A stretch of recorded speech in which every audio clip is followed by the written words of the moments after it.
एक प्रश्न पूछा गया है कि आनापान व विपस्सना में गहरा ध्यान क्या होता है।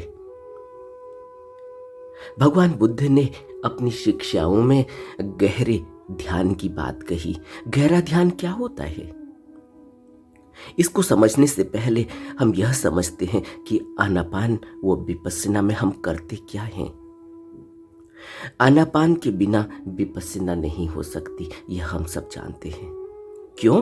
क्योंकि आनापान एक टूल है, एक इंस्ट्रूमेंट है, एक ऐसा इंस्ट्रूमेंट जो हमें विपस्सना करने में मदद करता है। बिना उसके विपस्सना नहीं हो सकती। जिस तरह अगर हमने किसी पेड़ को काटना है तो हमें क्या चाहिए? हमें एक अच्छा धारदार हथियार चाहिए, और पेड़ आरी से काटा जाता है, कुल्हाड़ी का इस्तेमाल किया जाता है, तब कटता है। अगर हम सोचें कि हमें पेड़ काटना है और हमारे पास कोई हथियार न हो, कोई धारदार हथियार न हो, कोई पैना हथियार न हो, तो फिर हम पेड़ नहीं काट पाएंगे। हम उसके पत्तों को लपक लें भला, तोड़ लें भला, उसकी पतली पतली डालियों को छांट लें, उसको अपनी ताकत से तोड़ लें भला, लेकिन हम पेड़ को काट नहीं पाएंगे। पेड़ को काटने के लिए हमें धारदार हथियार चाहिए, पैना हथियार चाहिए। इसी तरह विपस्सना करने से पहले हमें आनापान चाहिए। आनापान एक धारदार हथियार है, एक ऐसा इंस्ट्रूमेंट जो हमें विपस्सना ध्यान में सहारा देता है। बिना उसके विपस्सना ध्यान नहीं हो सकता।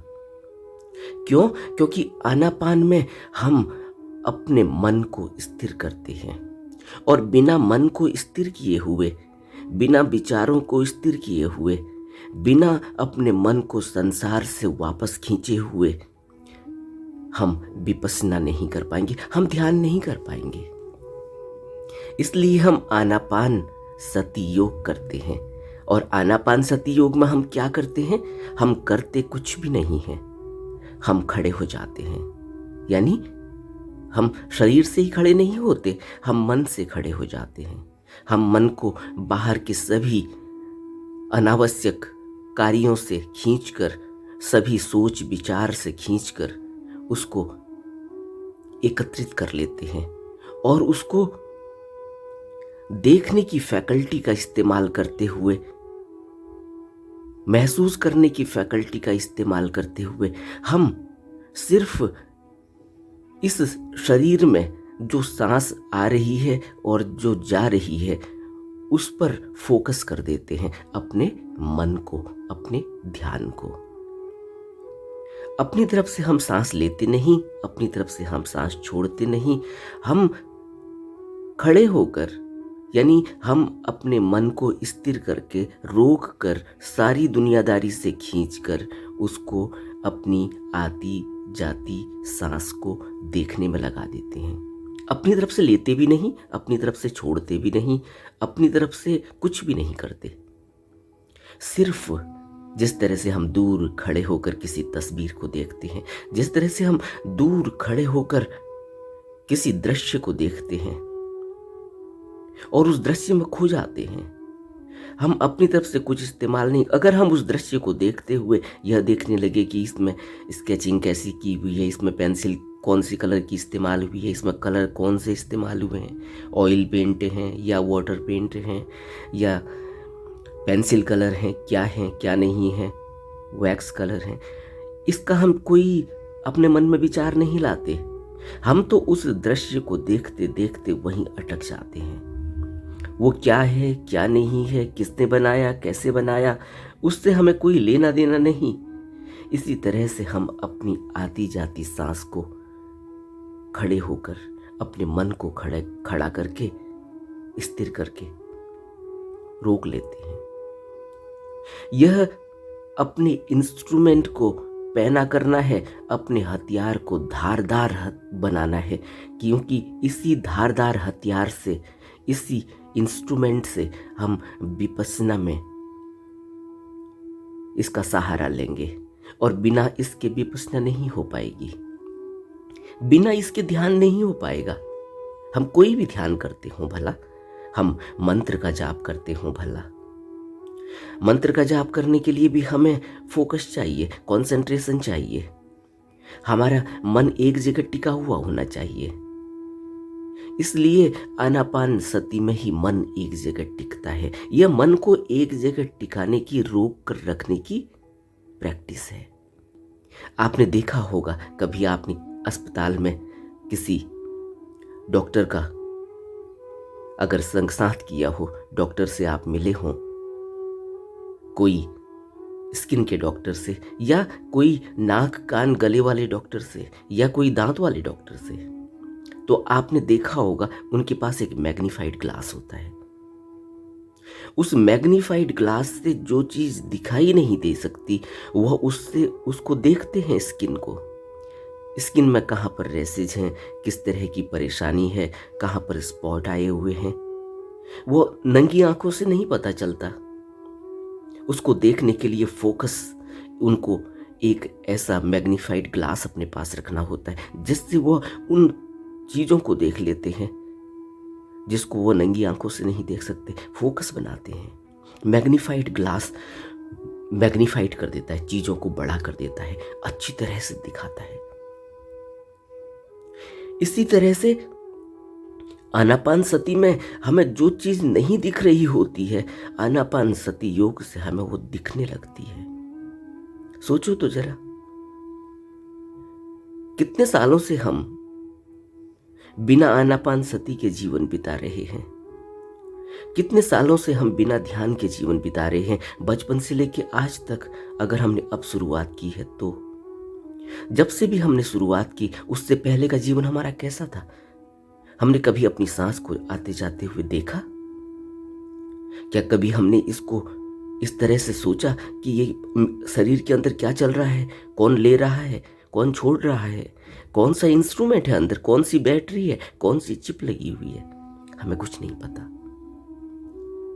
लेकिन हमारा यह खिलौना रूपी शरीर एक खिलौने की भांति चलता रहता है, लेकिन हमें इसका होश नहीं।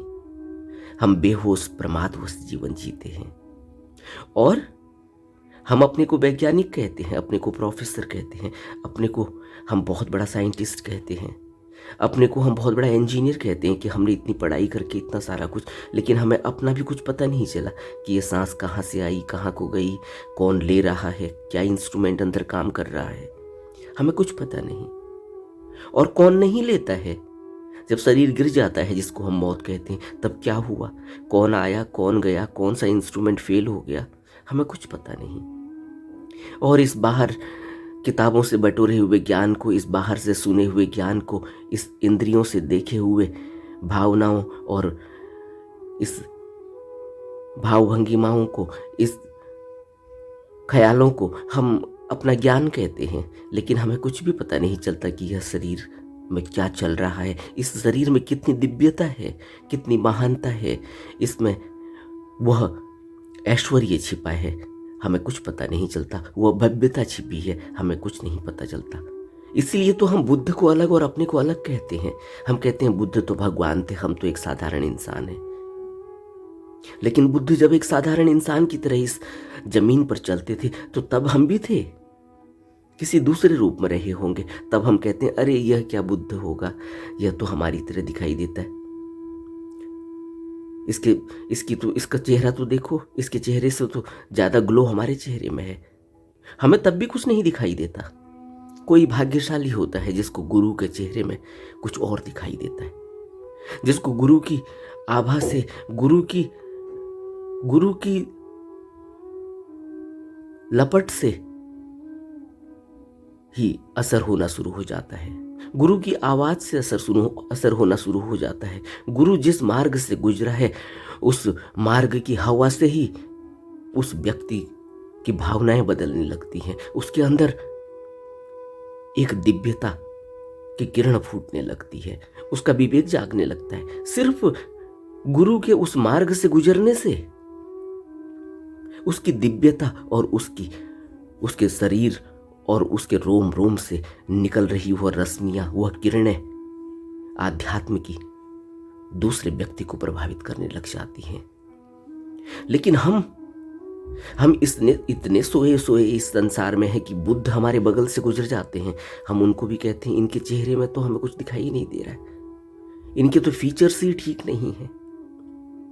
हम क्या देख पाएंगे? हम तब भी थे जब अष्टावक्र रहे होंगे, हम अष्टावक्र को क्या देख पाए?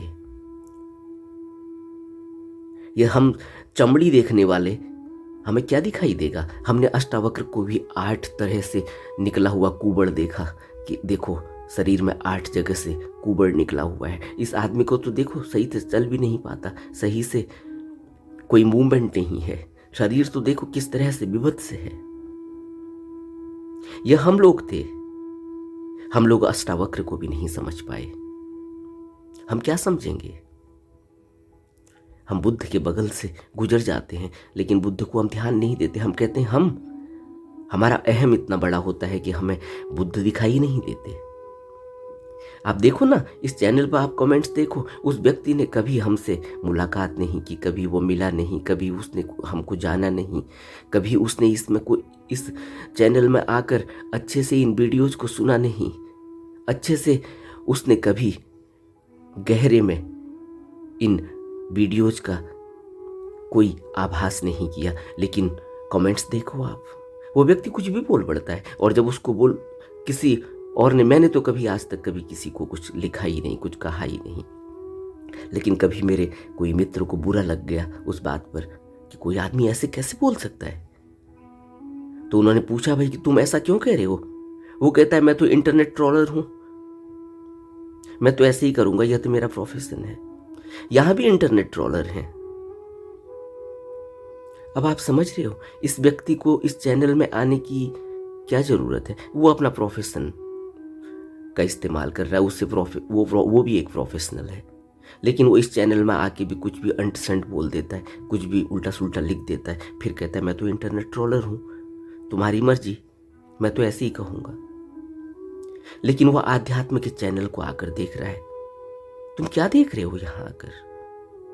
तुम एक प्रोफेशनल हो, ठीक है, तुमने कुछ भी लिख दिया, तुम एक प्रोफेशनल हो, लेकिन तुम्हें क्या मिलने वाला है? कुछ नहीं मिलने वाला। वह भी कोई अपना चैनल चला रहे होंगे, वह भी कोई अपना एक बिजनेस कर रहे होंगे, लेकिन हमारा तो कोई बिजनेस नहीं। इससे हजारों लोग, 10,000 से ज्यादा लोग जुड़ चुके हैं इस चैनल में, तो क्या 10,000 से ज्यादा लोग इंटरनेट ट्रोलर हैं? क्या 10,000 से ज्यादा लोग इसमें सिर्फ अपना टाइम पास करने के लिए आ रहे हैं? मैं नहीं मानता।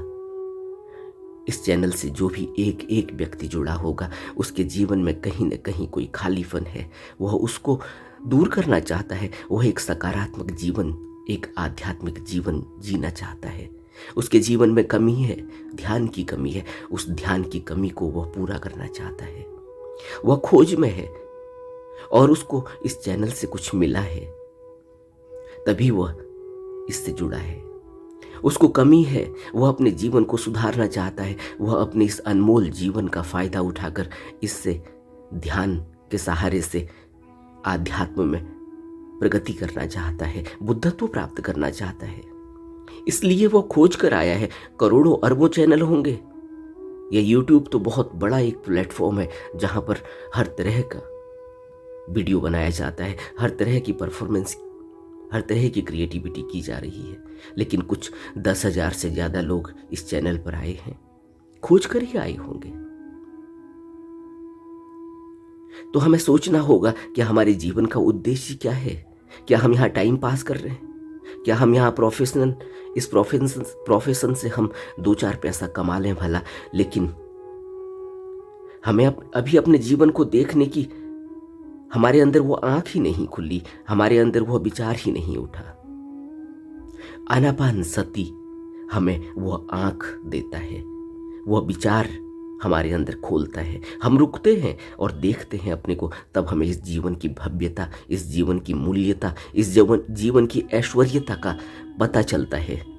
तब हमें पता चलता है तुलसी के वह वचन कि ईश्वर अंश जीव अविनाशी। तब हमें बुद्ध के वह वचन पता चलते हैं कि यह मनुष्य का शरीर बहुत अनमोल है और बहुत सौभाग्य से, बहुत भाग्यशाली जीव को ही मिलता है। तब हमें पता चलता है कि यह अनमोल शरीर से जो इतने कम समय के लिए है, इसमें हम उस भव्यता को, उस बुद्धत्व को भी प्राप्त कर सकते हैं जो बुद्ध ने करके दिखाया।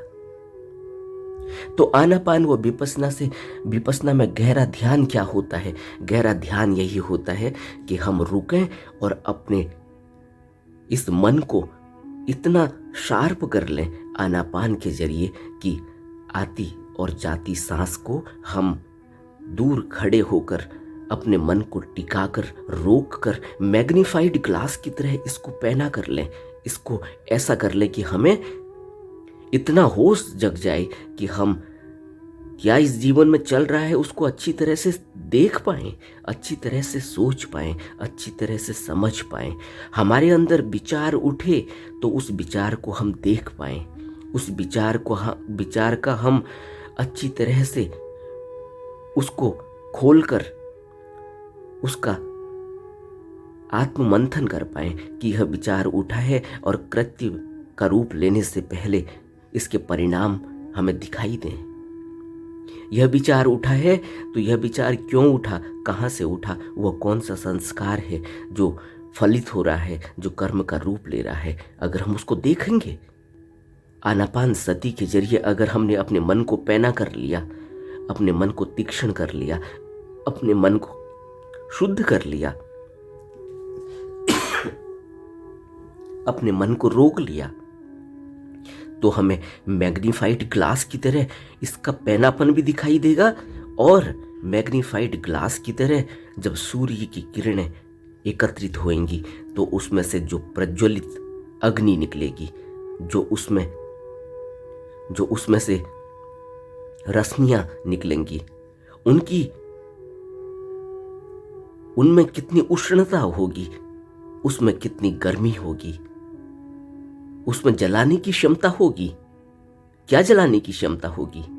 उसमें हमारे कर्मों को जलाने की क्षमता होगी, हमारे संस्कारों को जलाने की क्षमता होगी, उसमें हमारे उन नकारात्मक विचारों को जलाने की क्षमता होगी, उन सकारात्मक विचारों को भी जलाने की क्षमता होगी। क्योंकि हमें तो स्थिर होना है, हमें न तो सकारात्मक विचार चाहिए न नकारात्मक विचार, हमें तो स्थिरता चाहिए। लेकिन शुरुआत नकारात्मक को हटाकर सकारात्मक पैदा करने से होगी, फिर सकारात्मक को हटाकर स्थिरता से होगी। और आनापान सती के गहरे अभ्यास से मन को रोककर तीक्ष्ण करके यह होता है।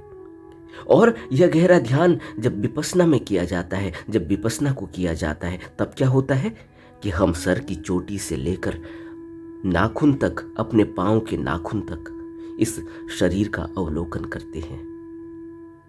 इस शरीर के रोम रोम में क्या चल रहा है, क्या वेदनाएं उठ रही हैं, क्या भावनाएं उठ रही हैं, उनके परिणाम इस शरीर पर क्या पड़ रहे हैं, क्या तरंगें उठ रही हैं, वह हमें सब महसूस होंगी। अभी हमें कुछ महसूस ही नहीं होता, अभी तो हम पूरी तरह से जड़ हैं। जबकि यह शरीर हमारा चेतन है, यह शरीर अभी हमारा मरा नहीं है। मर के तो यह जड़ हो जाता है, मर के तो इसमें से फिर हम इसका कोई इस्तेमाल नहीं कर पाएंगे। लेकिन अभी यह चेतन है, चेतन होने के बाद भी इतनी जड़ता, सोचो तो कितनी जड़ता है इस शरीर में, अभी हमें अंदाजा है। इसी तरह से कि अभी जैसे हमारे मन में जड़ता है। मन में जड़ता क्यों है? क्योंकि मन में हमें पता ही नहीं चलता कि कौन सा विचार उठा, मन में यह पता ही नहीं चलता हमें कि यह मन हमें जहां हम बैठे हैं वहां से कहां ले गया। हम ध्यान कर रहे हैं और हमारा मन हमें हमारे ऑफिस में ले गया। हम ध्यान कर रहे हैं और हमारा मन हमें आज से 20 साल पहले या 50 साल पहले जो घटना हमारे बचपन में घटी थी वहां ले गया। अब वो दृश्य दिखा रहा है, जब हम रो रहे थे, जब हम हंस रहे थे, जब हम खेल रहे थे, या जब हम लड़ाई झगड़ा कर रहे थे। सोच रहे हो आप, समझ रहे हैं आप इस मन की जड़ता? यह मन की जड़ता है, इसको बुद्ध पुरुषों ने मन की जड़ता कहा। इसी तरह से आनापान के जरिए जब यह मन साफ होगा, शुद्ध होगा, पैना होगा, तीक्ष्ण होगा, तब क्या होगा? तब यह बहुत ही ज्यादा सूक्ष्म हो जाएगा, तब यह मैग्नीफाइड ग्लास की तरह हो जाएगा। इसमें उष्णता होगी, इसमें ताप होगा, इसमें तेज होगा, और ये इसमें पैनापन होगा। और विपश्यना जब हम करेंगे उसके बाद तब हमें इस शरीर में उठ रही सभी तरंगों का पता होगा, सभी अंगों में कौन सा अंग क्या कार्य कर रहा है, क्या कार्य नहीं कर रहा है, कहाँ शिथिल पड़ गया है, कहाँ तेज हो गया है, सब हमें महसूस होगा। हमें अपने हर ऑर्गन्स का पता होगा। आज हमें पता ही नहीं चलता कि हमारे ऑर्गन क्या काम कर रहे हैं। क्यों? क्योंकि हमारे अंदर जड़ता इतनी है, हमें पता ही नहीं चलता कि हमें कितना खाना है। आप सोच रहे, और हम डॉक्टर हैं। एक डॉक्टर को यह पता नहीं चलता डाइनिंग टेबल में बैठकर कि उसे कितना खाना है, और वह डॉक्टर है, और वह दूसरे को डाइटिंग के पूरे टिप्स देता है, फॉर्मूले देता है, इलाज करता है। लेकिन उसको खुद पता नहीं चलता जब उसके सामने खीर रखी होती है, मेवे रखे होते हैं, तो कितना खाना है। फिर उसका डाइजेशन खराब हो जाता है, फिर उसको एसिड बनने लगता है। उसको पता ही नहीं चलता कि वो हार्ट का पेशेंट है, शुगर का पेशेंट है, उसे कितना खाना है। इसीलिए बुद्ध ने एक भिक्षु को कितना खाना खाना चाहिए, सबसे ज्यादा बात जगह जगह आप अगर पढ़ेंगे बुद्ध के वचनों को, बुद्ध ने कहा कि भिक्षु खाने में मात्रा जानने वाला होता है। सोचो तो, आज से 2800 साल पहले जब खाना मिलता नहीं था, जब मनुष्य को भोजन बहुत आसानी से उपलब्ध नहीं था, हालांकि तब हम बहुत रिच थे, सोने की चिड़िया कहा जाता था इस देश को, लेकिन उसके बावजूद भी क्योंकि संसाधनों का अभाव था, इस तरह से टेक्नोलॉजी का विकास न हुआ हो शायद, आदमी बहुत ज्यादा सीधा था। लेकिन उसके बावजूद भी भोजन की कमी से, पैसों की कमी से सब गलत काम भी होते थे, चोरी भी होती थी, वेश्यावृत्ति भी होती थी, जिसका जिक्र हमने सुना है, पढ़ा है बुद्ध की गाथाओं में। उस समय बुद्ध 2800 साल पहले अपने भिक्षुओं को बार बार अपने उपदेशों में, अपने सत्संग में कहते हैं कि भिक्षु खाने में मात्रा जानने वाला होता है। भिक्षु क्या विचार उठ रहे हैं, अपने विचारों को अच्छी तरह से अवलोकन करने वाला होता है। इसीलिए कह रहे हैं कि भिक्षु आनापान सती में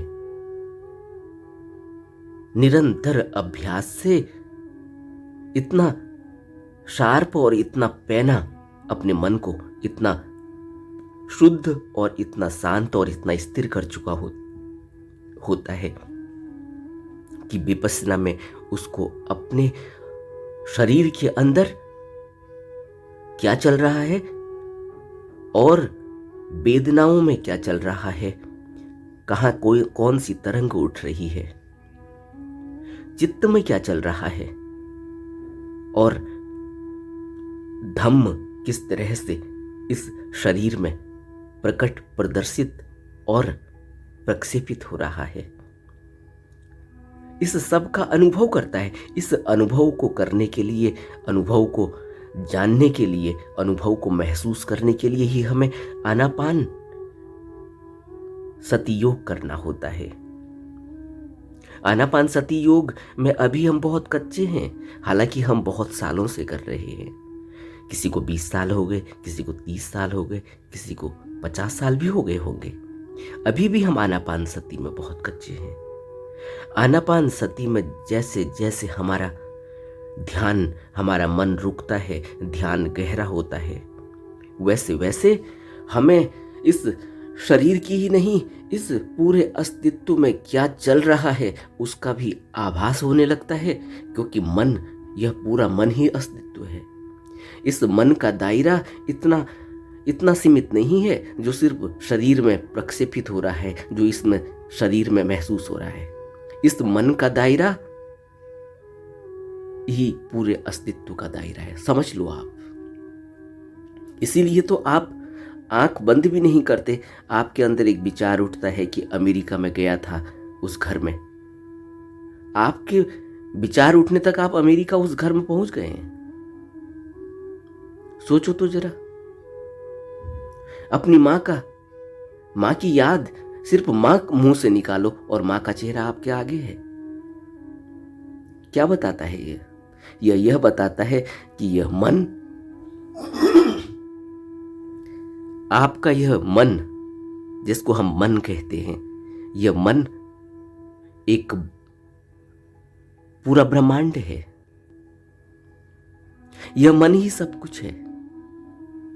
लेकिन अभी हमें पता नहीं, अभी हमें इस मन में ऊपर से लगे संस्कारों की वजह से, मन में लगी हुई इन मैल की वजह से हमें अभी मन का पता ही नहीं चलता। अभी तो हमें जो मन दिखाई दे रहा वो यही दिखाई दे रहा है कि कल मैंने खीर खाई थी, वो खीर सामने आ रही है। जो हमने भोग किए थे वो भोग सामने आ रहे हैं। अभी तो हमने मन को देखा ही नहीं कि मन की भव्यता, मन की विराटता, इस चित्त की शुद्धता, इस चित्त की निर्मलता, यह चित्त कितना असीम है, अभी तो हमने जाना ही नहीं। अभी तो हम ऊपर ही ऊपर, जिस तरह से आपने देखा ना, एक कीचड़ दिखाई देता है, कीचड़ का तालाब दिखाई देता है, अभी तो हम कीचड़ का तालाब दिखाई दे रहा है हमें। हम उस तालाब में गोते खा रहे हैं, उसमें उस गंदगी को देख रहे हैं। अभी हमें सिर्फ इतना दिखाई दे रहा है। अभी हमने कीचड़ में उस कमल को नहीं देखा जो कीचड़ से ऊपर उठकर कितना खूबसूरत खिला हुआ है। अभी हमारे मन की स्थिति ऐसी ही है, तालाब, कीचड़ के तालाब की तरह, जिसमें सिर्फ गंध ही गंध दिखाई दे रही है। इसीलिए तो आनापान करना इतना मुश्किल है, क्योंकि आनापान में हम अंदर घुस नहीं पाते, डुबकी लगा नहीं पाते, अंदर भेद नहीं पाते अपने मन को। और ऊपर से जो संस्कार, विकार और जो भी इसमें लगाया हुआ है हमने, वह इंद्रियां यह चाहती हैं, क्योंकि इंद्रियां रस ले रही हैं। वो रस तो है ही उनमें, किसी को स्पर्श करने का रस है। कितना रस है सोचो। उस रस से फिर भावनाएं उठती हैं, फिर उस रस से फिर और नए नए आयाम खुलते हैं, और हम इतने गहरे इस भोग और विलास में घुस जाते हैं कि हमें तो पता ही नहीं अभी हमारा चित्त क्या है। तभी तो बुद्ध कहते हैं कि इतना आसान नहीं है इस भवलोक से निकलना, निरंतर अभ्यास करना होगा। इसीलिए कह रहे हैं गहरा अभ्यास। गहरा अभ्यास का मतलब ही यही है कि गहरे अभ्यास में ही पता चलेगा कि कमल कहाँ है। अभी तो गर्दन नीचे है जमीन में, तो सिर्फ तालाब और उसकी कीचड़ दिखाई दे रही है, गंदगी, बदबू, मक्खियां, अभी सब कुछ यही दिखाई दे रहा है। लेकिन यह भी बहुत आकर्षक दिखाई दे रहा है। तभी तो वहां से ऊपर नजर नहीं उठ रही। ऊपर नजर उठेगी तो वहां तो खिलता हुआ कमल दिखाई देगा। हमें इस जीवन को समझना होगा। गहरा ध्यान का अर्थ है कि आनापान को इतना तीक्ष्ण अपने मन को बना लेना आनापान के जरिए कि हमें अपने मन में ऊपर से लगे हुए संस्कार, अपने ऊपर से लगी ये सारी गंदगी, यह चित्त में लगी हुई यह मैल साफ साफ दिखाई देने लगे। अपने विचार, अपने विकार, अपनी नकारात्मकता साफ साफ दिखाई देने लगे। आप सोचो, अभी तो हमें कुछ भी नहीं दिखाई दे रहा। एक छोटा सा उदाहरण आपको, अभी कुछ दिनों पहले मैं एक यात्रा पर था, स्पिरिचुअल मीटिंग में था। रात में हम लोग ध्यान में रत थे। रात के 1 बजे 1:30 बजे की बात रही होगी। अचानक दूर से आवाज आती है बाहर, और वो आवाज ऐसी है कि वो ऐसी सुनाई दे रही है इतने शुद्ध शांत माहौल में। वहां कोई व्यक्ति जिसका दिमाग खराब हो चुका है, जिसको दिमाग में अब कोई कंट्रोल नहीं रहा, जिसके मन में, विचारों में अब कोई कंट्रोल नहीं रहा, वो चिल्ला रहा है।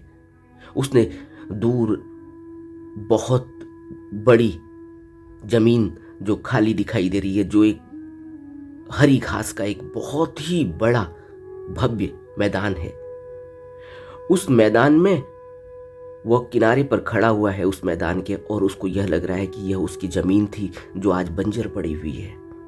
वह जोर जोर से चिल्ला रहा है कि अब मुझे आज इसमें पानी लगाना है, ये बंजर पड़ी हुई है, मैं आज इसको जोत कर रखूंगा, मैं अब इसमें ट्रैक्टर चला कर रखूंगा, तुम्हें जो करना है कर लो, तुम्हें मुझे बंदूक चलानी है चला दो, तुम्हें मुझे गोली मारनी है मार लो। रात के 1 बजे हैं।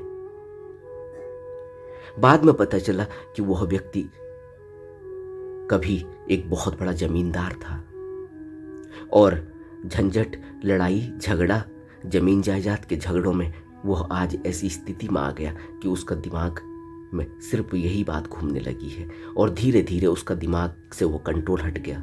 और अब वो जहाँ भी इस तरह की ज़मीनें देखता है, खाली ज़मीन पड़ी हुई है, कोई खेत में फसल नहीं दिखाई दे रही, तो उसे लगता है कि ये ज़मीन मेरी है जो बंजर पड़ी हुई है, जिसमें केस चल रहे हैं, जिसमें लड़ाई झगड़े मारपीट हुई, लोग मारे गए, क्या हुआ क्या नहीं हुआ उसके साथ। लेकिन एक खबर मिलती है उसके मन की कि उसका मन उसके विचारों की वजह से अब कंट्रोल से बाहर हो गया है।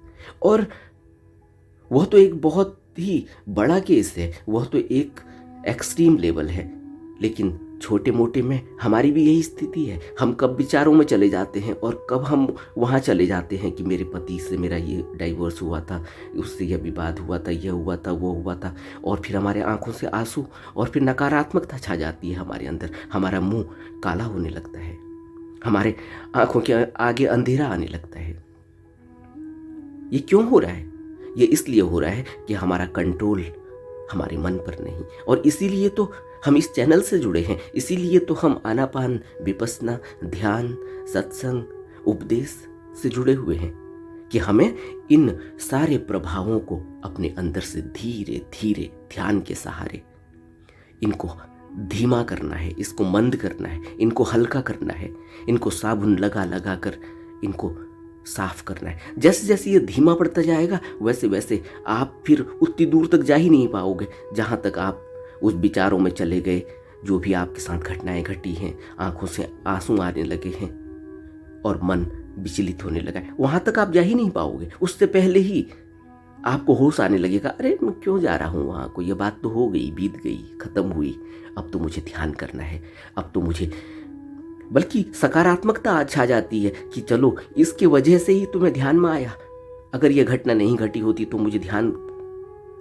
करने की क्या जरूरत थी। आप सोचो तो जरा, जिन लोगों के अंदर अभी सांसारिक ऐश्वर्यता और भव्यता खिली हुई है, जो अभी राजा महाराजाओं वाली स्थिति में हैं, जिनके अंदर यही पता नहीं है जिनको अभी कि वो कितना भोजन कर रहे हैं, उनको यही पता नहीं है कि कितना उन्होंने पैसा खर्च कर दिया है, कितना वो रोज पैसा लुटा देते हैं, क्लबों में जाते हैं, शराब पीते हैं, स्त्रियों के साथ भोग कर रहे हैं और न जाने क्या क्या कर रहे हैं। इस संसार में रस उनको आ रहा है।